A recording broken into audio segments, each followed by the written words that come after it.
Happy Wednesday. Thank you very much for joining us for tonight's broadcast on this 26th day of January. Our top stories. A cross-section of people in the business sector is happy that COVID-19 infections have been reducing, and they hope that business will soon pick up again. Residents of Gisagara district in Save sector who have recently been hit by torrential rains and hailstorms say that the visit of the Senate President signifies extended support from the government. Good evening, you're watching RTV News in English live from Kigali, Rwanda with me, Gloria Mutesi. We begin tonight's broadcast by informing you that President Paul Kagame earlier today chaired the first cabinet meeting of the year 2022, during which current measures to mitigate the spread of COVID-19 were reviewed. This meeting comes at a time the increase of infections in the country, mainly due to the Omicron variant, is being tamed as the number of infections has kept dropping over the past couple of days. It is while the vaccination activities have continued to be extended across the country. Now, people in the business sector are happy that COVID-19 infections have been reducing and that they hope that business will soon pick up again following a decrease in business activities caused by the recent high number of COVID-19 infections. Betty Mutoni starts our coverage tonight. Due to the drop in the number of COVID-19 infection cases, people in the business sector are hoping that COVID-19 measures will be eased and the hours of curfew reduced, enabling them more time for business, as well as increasing the number of people attending ceremonies. I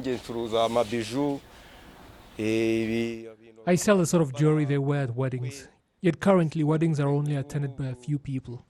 If they were to at least allow a 50% capacity, that would be okay.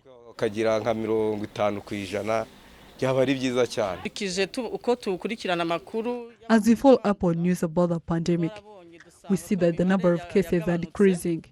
We are appealing to the government to at least extend working hours for lives to survive.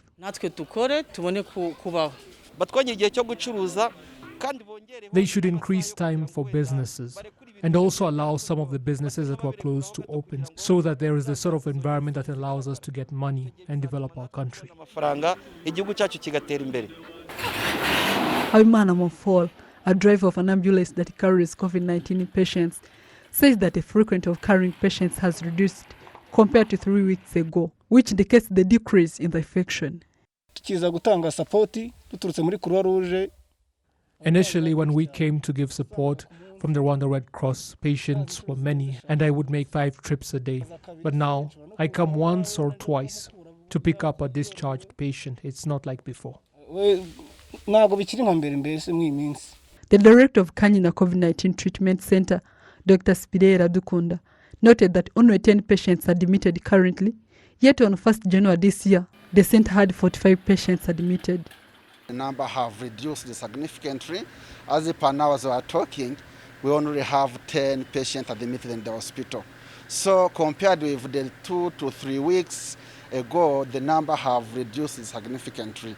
Compared with admissions, if you go back in 2 weeks, as I said, the number of admissions was high compared with the number of discharge. But now it is different because the number of discharge is higher than the number of admission. So it is really promising that if it keeps on the same momentum, there is a hope of getting the case lower than it is today. Figures published by Ministry of Health on 25th January 2022 indicated out of 13,158 COVID tests conducted, only 173 tested positive, with the positivity rate of 1.3%. Yet on 1st January 2022, the tests conducted were 11,075, only 928 tested positive, with the positivity rate of 8.4%. Betty Mutoni, RTV News. Now, staying in the health sector, as a 10-day COVID-19 vaccination campaign comes to an end in the Western Province, authorities say that out of the 175,168 residents that were to be vaccinated, 64% of them got vaccinated during the campaign. And in general, 92.1% of the people in the province eligible for vaccination have already received their first dose, and 77% are fully vaccinated. The goal is to ensure that all those that are eligible for the first or second dose to receive their respective jabs in January 2022. Jane Mutonina reports. This 10-day campaign was aimed to sensitize all people that have not been vaccinated to be vaccinated. Each household was visited in order to assess if people are getting vaccinated and to remind those that have already received their first dose to go and receive the next one on time. Various vaccination sites were established in different areas for those who are unable to get there due to illness, or the elderly that are unable to get there to be reached in their households, which are innocent. A 95-year-old resident of Rusizi district is among those that have been vaccinated in their homes. He says this was helpful to him as he was unable to walk to any of the sites. I got sick and a part of my body got paralyzed, so I wasn't able to get myself to any of the vaccination sites. They came to vaccinate me in my home, and they assured me that they will come back to give me the second one as well. Preventive measures have been taken as well, whereby various service places like markets and bus stations, one is required to first show proof of vaccination at the entry. This has caused many to go and get vaccinated. I was late to receive the first jab because at first we didn't understand the reason for it. We thought it's just a phase that will pass. But as the virus evolves and affects people, we got to understand why it is important to get vaccinated. Currently, one can't access any service without showing proof of vaccination. According to the Rusizi District Administration, with the current campaign of 29,205 people who were to be vaccinated, 19,782 of them, equivalent to 68%, got vaccinated.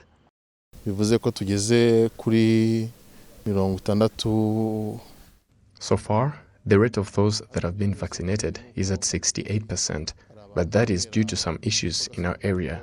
Some of those that were vaccinated did not get registered, and those who were not registered in the system are about 5,125, but we are working on it as those in charge are registering them. With the negative attitude that had been noted towards the COVID-19 vaccination program by some people in the Western Province, Governor Francois Habitegeko says their mindsets have now shifted because many people are now getting vaccinated, and emphasis will be put in sensitizing them to get their booster shot as well when the time comes, because the figure of those that have received it is still at just 8.5%. To our observation, there is negligence in some people, whereby they don't take it seriously. This is why we talk to them and remind them while assisting those that are not able to reach the vaccination sites. As for those that haven't received the first dose, our goal is that by the end of January, all of them will have received it. We also want to ensure that they received a third dose, which is the booster, in order for each person to be fully vaccinated or stand protected. In the Western Province, Rwanda District ranks first with the highest number of those that are vaccinated by 108% on the first jab and 84.4% on the second jab, followed by Rusizi District with 86% that have already received the first jab and 73% on the second. Jane Mutoni, RTV News. Many thanks, Jane Mutoni. Now let's move on to residents of Gisagara district in Save sector who have recently been hit by torrential rains and hailstorms that say that the fact that the President of the Senate visited them and extended support from the President of the Republic shows how much the government cares about its citizens. Innocent Mugabo with a report. Some of the disaster-stricken people stress that the rains have devastated them. We found them repairing their houses. I was also in the house as heavy rains took off our roof. Then we ran and sheltered at our neighbor's place. The tragedy claimed the life of one resident and damaged hundreds of houses in the cells of Zivu, Shanda, and Monazi in Save sector. This was all due to the heavy rains and hailstorms that fell on Thursday evening. It also destroyed farms of about 2,000 people. The President of the Senate, Dr. Iyamuremye Augustine, who visited the area, stressed that he was born in Save sector, but also brought a message from President Paul Kagame, who personally allocated 10 million.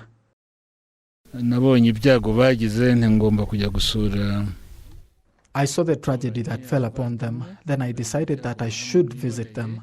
Property got destroyed, as you have all seen. But as a leader, when I told His Excellency the President about my visit, He decided that I should also represent him and gave me his contribution, of which I extended to the district and sector authorities. As you can see, we are trying to extend our support to our people as a government that cares about its people. I did not just come as someone who was born here, but I can also visit elsewhere, and it is a good thing to reach out to people.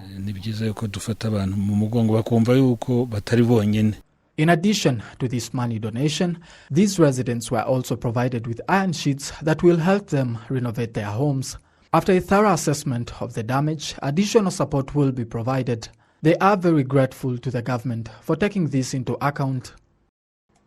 During the visit, the President of the Senate also visited a variety of activities, including the Gisagara Gym, the city of Gisagara under construction, the Kabuye Genocide Memorial, Gisagara Guest House, and the industrial zone where he visited a banana processing plant, a flour factory, and a factory that will be processing meat. Innocent Mugabo, RTV News.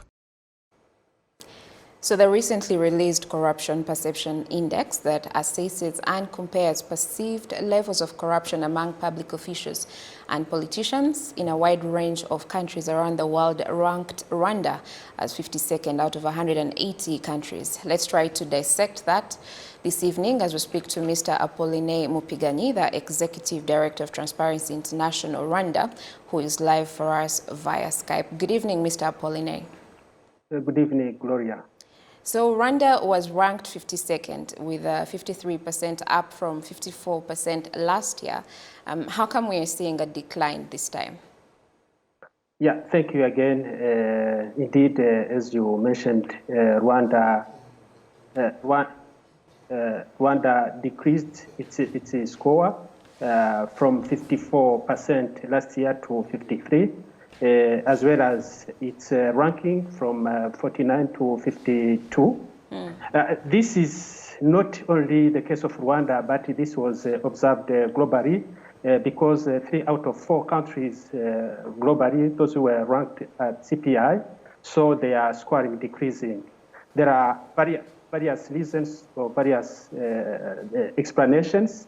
The COVID-19 has affected the activities aiming to promote, to fight corruption.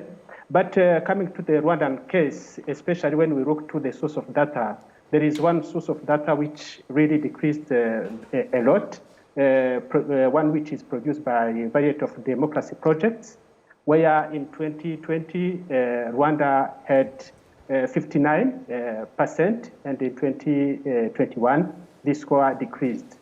In fact, variety of democracy assesses at which extent the criminal justice chain is addressing corruption. But on the other hand, we saw another source of data known as World Justice Project's Rule of Law and Index, where Rwanda increased its score from 54% in 2020 to 57%. So basically, this scoring is perception-based. And the ranking or the scoring from one source to another could depend to who is informant to inform the global scoring. Absolutely. Let me intercept you a bit there. You mentioned COVID-19 as one of the reasons that has led to the decline, but specifically, how exactly has the pandemic led to the decline? As you are aware, Gloria, during the COVID-19, all activities were somehow slowed down, or some of them were even closed. So government, from the point of view of the citizens, they thought that the government put more effort to prevent COVID rather than doing usual activities aiming to raising awareness of citizens on corruption and so forth. So those are the perception from the respondent. But again, from the experience, we saw some cases as well which were reported. This is an assumption. It's an assumption which needs to be proved by evidence. But this score, Corruption Perception Index, and the Rwanda Bravery Index showed that from the respondent that yes, COVID had an impact, a negative impact on anti-corruption efforts. I see. So the CPI considers various things while coming up with this report. So which of the corrupt behaviors that the CPI captures are most prevalent in Rwanda, and why? In fact, the CPI captures the government anti-corruption system, how they are built to address corruption issues. Among the corruption forms that are measured in the CPI, there is bribery, diversion of public funds, just to name the few. But CPI as well looked at how the systems, especially judicial system, is addressing corruption cases. So when the scoring or the assessment is conducted, the experts who respond to CPI survey provide their opinion on how they see the government is addressing corruption nationwide. Okay, and looking at the countries' rankings, the top countries being Denmark and I think New Zealand and Finland with all 88%, what would you say that these top ranking countries are doing different than the rest of the countries? And if we can bring it home in Rwanda in particular? Yeah, thank you for this interesting question. Yes, there are some countries who are always on the top of the CPI ranking, as you mentioned, Denmark, New Zealand, and Finland. But those countries have a long history in their governance system. So looking to our country, Rwanda is really coming very far. If we look to what's happened in this country in 1994, genocide against the Tutsi, and what we have achieved so far, I think we can command the efforts and the best achievements realized so far in such a short period. But again, fighting corruption, it's a behavior change. We think with the efforts of everyone, we can, in the long run, be on the same level for these countries. And Mr. Pauline, what should be done to bridge the gap of the remaining 47% in Rwanda? Yeah, fighting corruption requires a collective action. And I think it's very important that those who are victims, especially the citizens, have to be the drivers of change. For our country, our recommendation is to keep raising awareness of the citizens, because on one hand they are victims, on the other hand they are perpetrator, or they promote corruption. Some of them think that they gain, but at the end everyone loses. So we have to keep the momentum, strengthening or raising awareness of citizens to report corruption. But on the other hand, the lawmakers, they have to keep the zero tolerance to corruption in Rwanda.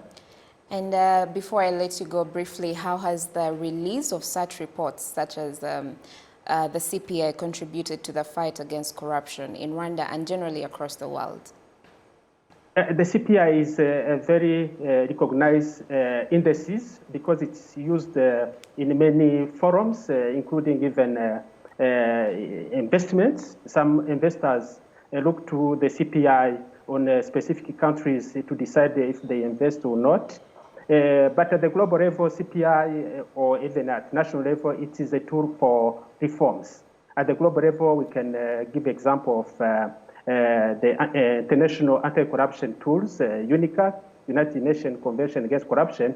This was inspired by the trend of the corruption at the global level. And in Rwanda, we commend reforms that are initiated based on such researches, CPI, or even Rwanda Bravery Index conducted by Transparency International Rwanda. Absolutely. Many thanks, Mr. Pauline Mupiganyi, for your time this evening. Thank you, Gloria, for inviting me. All right. That was Mr. Pauline Mupiganyi, the Executive Director of Transparency International Rwanda, speaking to us about the Corruption Perception Index that was recently released. So let's now move on to the judicial sector, where the prosecution has asked the Court of Appeal to overturn the basis used by the Special Chamber of the High Court, Chamber of International and Cross-Border Crimes in the ruling of the case against the former top MRCD FLN officials and their accomplices, saying that some of the provisions of the law were not considered. Sam Kalisa with more. Since Paul Rusesabagina and his co-accused, former members of the MRCD-FLN coalition, were sentenced for the crimes they committed, the prosecution immediately expressed dissatisfaction with the court's decision and has decided to appeal. The case was ruled by the Special Chamber of the High Court, Chamber for International and Cross-Border Crimes in Nyanza District. The prosecution indicated to the Court of Appeal that Article 60 of the Rwandan Penal Code was not considered when the Chamber of the High Court made its ruling on the case of the former MRCD-FLN leaders and their fighters. The prosecution went further to articulate that the law provides for penalties and mitigation factors between the two sides, but that mitigation cannot contradict with the law. Referring to the article, the prosecution indicated to the appellate court and the lawyers that the Special Chamber for International and Cross-Border Crimes imposed less penalties under the provisions of this article. With regard to mitigation, the prosecution argues that the article states that a convict may have his sentence reduced but not less than the provisions of this law, which it also based on to say that the Special Chamber ruled the case wrongly since it imposed a sentence of less than the provisions of this article. The article sparked disagreements between the prosecution and the defendant's lawyers during the court proceedings.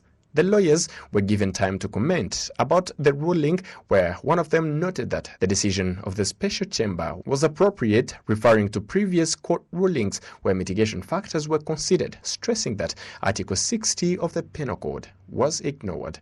A lot of controversy was also raised by the appeal of some of the defendants when the appellate court informed the prosecution of the appeal details. However, the prosecution asked the court to keep the appeal pending until a decision on the prosecution's concern regarding extending the sentence of the defendants is reviewed. The case hearing will be resumed on Friday, January 28, 2022. Sam Kalisa, reporting for RTV.